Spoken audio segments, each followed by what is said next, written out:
शहरातून एक अत्यंत महत्त्वाची आणि मोठी बातमी समोर येत आहे। शहरातील कायदा व सुव्यवस्था अबाधित राखण्यासाठी पुणे पोलीस प्रशासनाने एक मोठा निर्णय घेतला आहे। पुण्यात आज मध्यरात्रीपासून 14 दिवसांसाठी जमावबंदीचे आदेश लागू करण्यात आले आहेत। त्यामुळे पुणेकरांना ग्रुपने घराबाहेर पडता येणार नाही। खरं तर सध्या देशात आणि राज्यात पेट्रोल डिझेलच्या वाढत्या दरवाढीमुळे आणि इंधन तुटवड्यामुळे सर्वसामान्य जनतेत तीव्र असंतोष आहे। या पार्श्वभूमीवर पुणे शहरात विविध राजकीय पक्ष, सामाजिक संघटना आणि संस्थांकडून मोठ्या प्रमाणावर आंदोलने, निदर्शने आणि मोर्चे काढले जात आहे।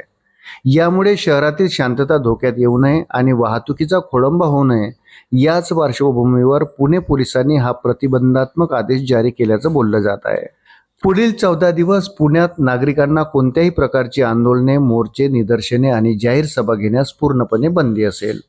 कोणत्याही व्यक्तीला सार्वजनिक ठिकाणी शस्त्रे, लाठ्याकाठ्या, दगड, तलवारी आणि स्फोटक पदार्थ सोबत बाळगता येणार नाही। याशिवाय सार्वजनिक शांतता भंग करणारे कोणतेही कृत्य, आक्षेपार्ह गाणी, भडकाऊ घोषणाबाजी किंवा चिथावणीखोर भाषणे देता येणार नाही। यावर कडक निर्बंध असतील। जर एखाद्या व्यक्तीने या आदेशाचे उल्लंघन करून शहरात शस्त्रे किंवा कोणतीही धोकादायक वस्तू बाळगल्याचे आढळून आलं तर पोलीस त्या वस्तू तत्काळ जप्त करू शकतात आणि संबंधित व्यक्तीवर कडक कायदेशीर कारवाई केली जाईल। हा आदेश सामान्यतः 14 ते 15 दिवसापर्यंत लागू ठेवता येतो। जर या 14 दिवसानंतरही शहरातील परिस्थिती पाहता आदेश पुढे वाढवायचा असल्यास त्यासाठी राज्य सरकारची रीतसर मंजुरी घ्यावी लागते।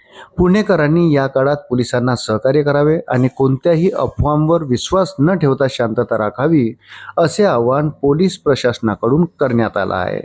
अशाच नवनवीन अपडेट्ससाठी व्हिडिओला लाईक आणि चॅनलला सबस्क्राईब जरूर करा। धन्यवाद।